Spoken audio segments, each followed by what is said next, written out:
PlayStation 5 is something that I'm extremely looking forward to. I've always been a PlayStation guy myself, and the PS4 Pro is good, but the next generation of consoles will be a world apart from what we have now. So welcome to our Leaks and Rumors series, the longest running series on the channel, by the way, 6 years and still going strong. So we've already done a few episodes on the PS5 before, so make sure you watch those videos first for the full specs and performance and everything you need to know in terms of those. But in this one, I'm just going to talk about the design and some exclusive features. So yeah, here are all the latest leaks and rumors on the PS5, including our own PS5 concept based on the actual PS5 patents. So yeah, grab some snacks and drinks and let's have a look.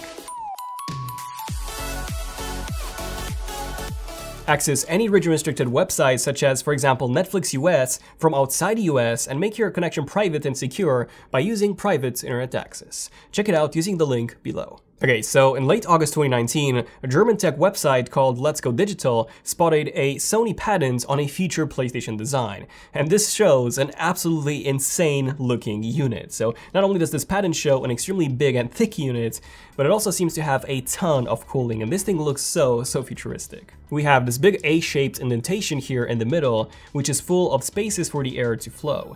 We then have some gigantic fan exhausts on the sides, some more fan exhausts on the back and the bottom of the side panels. This thing is built like it's going to have a jet engine inside, and maybe that's because it will. Well, not literally, but it will be really powerful. But okay, how legit is this patent really? Well, it's a genuine patent filed by Sony on the 13th of August. Now, there are a few people saying that this is just a patent for the development kits of the PS5 and not the final unit. But then Sony and almost everyone else, they never really do that. Like, why would a company file a patent on something that won't even be the final version and something that would never really see the light of the day outside of the development studios? And here's something really interesting. So if we take a look at the Sony PS4 Pro patent, the filing looks almost identical to this PS5 filing. So we do have a different designer, but they both seem to have Japanese names, so, you know, very likely people from the Sony HQ in Japan. They both have the same registration code office, BR, so yeah, these two applications look extremely similar in terms of, well, everything. Oh, and guess what? The PS4 Pro design that we've seen in the patent is exactly the same design that we've seen in the final version. And this is why I believe that the PS5 will look either identical to the patent filing or extremely similar. Oh, and here's another thing that's worth pointing out. So you know that A-shaped vent in the middle of the PS5? Well, that's actually an upside down V. And V is, by the way, the Roman numeral for 5. And yes, I know that this is a bit of a long stretch, but it could also be one of the reasons why Sony decided to go with this unusual design. And then even if you take a look at the side vents, they also look like Vs. So yeah, this could be a reason behind Sony's weird PS5 patent design. Now, another reason for this design is, like I said before, for cooling.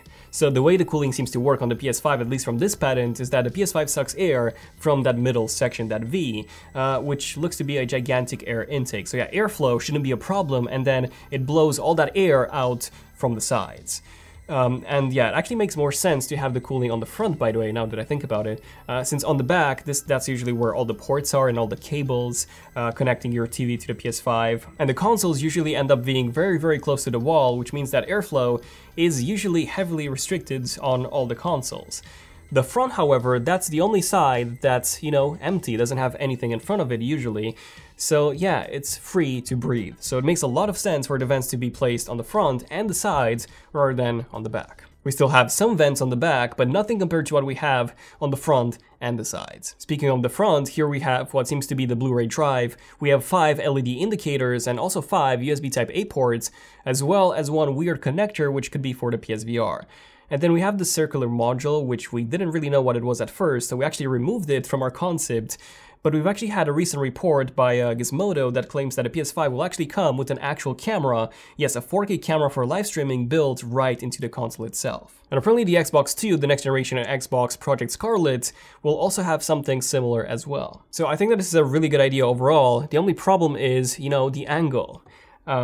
So yeah, I'm just hoping that they would add some sort of, you know, a really wide angle lens, and then you can crop in on yourself, or maybe even a pivot or something that you can move the camera, or maybe you'll probably do this in software, but, you know, something to adjust that camera rather than, you know, just a fixed module, because that would be an issue for a lot of people. Now, we've actually modeled our very own concept based on this patent, and we even made some very small design improvements, which I think make it look even better than the actual patent. Let us know in the comments. Yeah, so essentially what we did is that we removed that weird PSVR connector and also that camera circle, optical in favor of just 5 USB Type-A ports, which are now perfectly aligned with that Blu-ray slot, which on the patent, interesting enough, they were not. We then made the whole console thinner. Now, it's still thicker and overall larger than the PS4 Pro is, however, it's a much more slimmed down and also a sleeker version of the patent that Sony has. Now, we also kept the big V-shaped intake that Sony had on their patent, but we redesigned the cooling on the sides. So instead of just having the fan outtake, we added a water cooling system that goes from both sides and then loops on the inside, cooling both the CPU and the GPU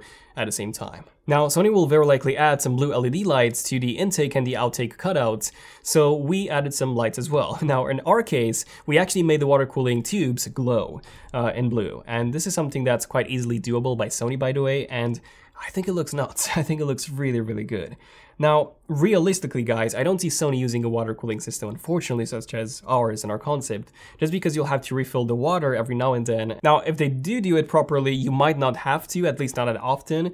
But from a functionality standpoint, this would actually work. The CPU and the GPU could be located right in the middle, and in that case, they would be cooled by both the water cooling system and the fan intake and outtake. On the back, we kept the same ports as on the patent, so 4 more outtake cutouts, 2 more USB Type-A ports, the power connector, an Ethernet port, as well as an optical audio connector, which could again be replaced by a PSVR or an external camera connector. You know, on the patent, you can't really tell what kind of port that is, so yeah, it could be replaced in case Sony does decide on not including an optical connector. And then finally, on the bottom, we have the rubber feet, which basically point towards the PS5 being just an horizontal mounted console. So especially considering the air outtakes on the sides, don't expect to mount this vertically unless Sony releases some first-party stand specifically designed for this. Okay, now remember that Gizmodo report that I mentioned before? Well, that one is actually pretty huge. Apparently a credible source has sent some photos to Gizmodo, 2 photos before the PS5 patent even got leaked. And both photos actually matched up with the patent perfectly. So yeah, from the looks of it, this is the PlayStation 5. Also, the codename for it seems to be Prospero, and according to Gizmodo's report, Prospero is actually the name of the main character in William Shakespeare's The Tempest, and you'll see why that matters in a second. It matters because apparently in that play, Prospero is a wizard that's supported by other characters like Ariel and Gonzalo. And those 2 characters, Ariel and Gonzalo, are, fun fact, the actual codenames for AMD's next-generation CPU and GPU for the consoles. Also, according to Gizmodo's report, the reason why the PS5 won't arrive until late 2020 is actually because of ray tracing support. So we know that both consoles, the PS5 and the Xbox 2, will support ray tracing, which is awesome, really awesome. However, it's just not ready yet on AMD's part for that Navi or Navi architecture. Okay, now here's something really awesome that I personally found.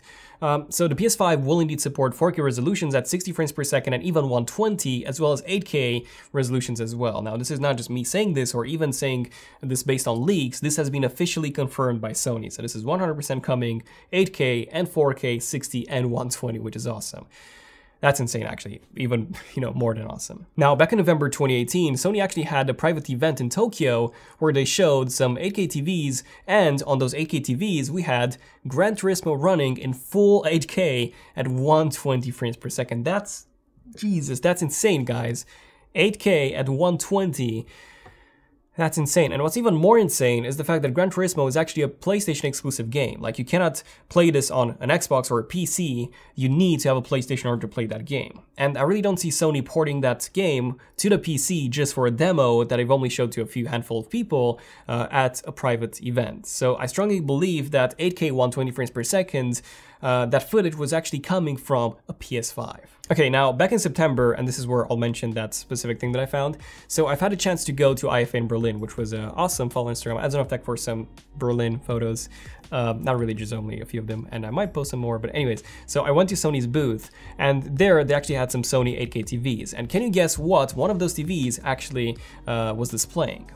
Yes, I've seen it with my own eyes, Gran Turismo running in full 8K. I've seen that in person. So what are my thoughts on what could be the first PS5 footage? Well, to be honest, it looked extremely sharp. Like, I could get so close to the TV and literally see the smallest details. It was incredible. Like, those vector images where you keep zooming in and the image still remains crystal clear. However, the graphics weren't great, so they looked like a PS3 game, which does make a lot of sense actually. So Sony did say that PS5 will support 4K 60 and 4K 120, but the thing is they haven't really said anything about the refresh rates for 8K resolutions. So for movies, I'm assuming that 8K 120Hz will be supported, but for games, I mean, there's not even a single graphics card on the market, a PC graphics card, that can do even 8K 30 frames per second on the highest settings. Not even to mention 8K at 120 Hz. So the graphics would need to be turned down quite significantly, reason why they look like a PS3 game on, this potential PS5. A good example of this, by the way, would be Wipeout Remaster for the PS4 Pro. If you know that game, it's a really awesome game. That's a PS3 game which got remastered for the PS4 Pro and PS4, and it actually runs in native 4K 60 on the PS4 Pro. However, the graphics really look like a PS3 game rather than, the more modern graphics that we have with the PS4. On the PS5, however, I really don't see Gran Turismo running at 8K 120 with those low graphics and settings. I actually do believe that most games, if not all games, will be capped at 4K 60 or 4K 120 in some rare cases, and then dynamically upscaled to 8K, just like, the PS4 Pro already does with most games. So most games on the PS4 Pro, they run in 1440p, and then they get dynamically upscaled using checkerboarded rendering to 4K. Now, here's something also quite interesting. So we even had a PS5 controller leaked a while ago. Now, this is something that I've actually talked about before in the previous video, but I want to address it again in this one just a tiny bit because there's a few things that I want to mention. And the main reason for this being the PS5 development kit. So if you take a look at this photo, right behind the controller, we have a development kit for the PS5, which actually looks way different to that PS5 patents that got filed for recently. These are thick units that look like a PC case, and these are something that Sony and Microsoft do indeed send to developers so that they can work on their games, but they never send the final units before the consoles get officially announced and released. And here's a fun one. Here's a first look at the PS4 development kits for when, the PS4 got released back in 2013. So as you can see, this was a very fat unit similar to that PS5 development kit that we've seen.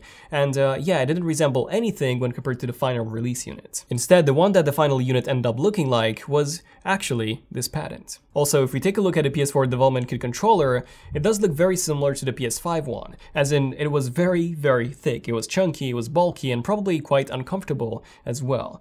But it did have all the main features and, the main looks of the final version of the PS4 controller that we ended up getting.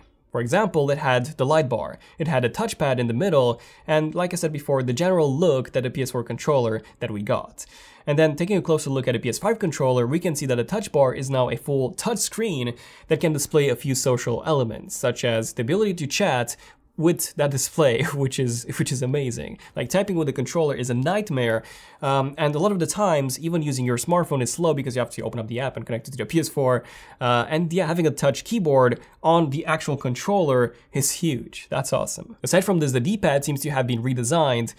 We also have two speaker grills on each side of the display, and the share and the option buttons have been inverted so that they're horizontal now rather than, vertical like we had before. My only concern with this controller is the battery life. You see, if you add a display to your controller, which normally lasts you for like, 5 to 6 hours on the PS4 at least, you would severely impact the battery life. But yeah, I mean, other than that, the PS5 is looking like a beast of a console, and I'm really looking forward to it. So yeah, let me know in the comments what do you guys think about a PS5, the controller, the touch display on the controller, and everything that I've talked about in this video. Check out the previous ones if you want to learn more about the specs and all that, and definitely subscribe notifications if you want to see more detailed tech videos like this one hopefully was, and more Leaks and Rumors episodes like this one was. And also, you can check out our website, ZONEofTECH.com/articles, in which we now post articles, written articles of videos such as this one, and some cool other stuff as well. So definitely check it out, and yeah, let us know in the comments what you guys think about everything, the videos and the website. But yeah, this has been pretty much it. Thank you for watching. I'm Daniel, and I'll see you guys in the next one. ZONEofTECH, signing out. Cheers.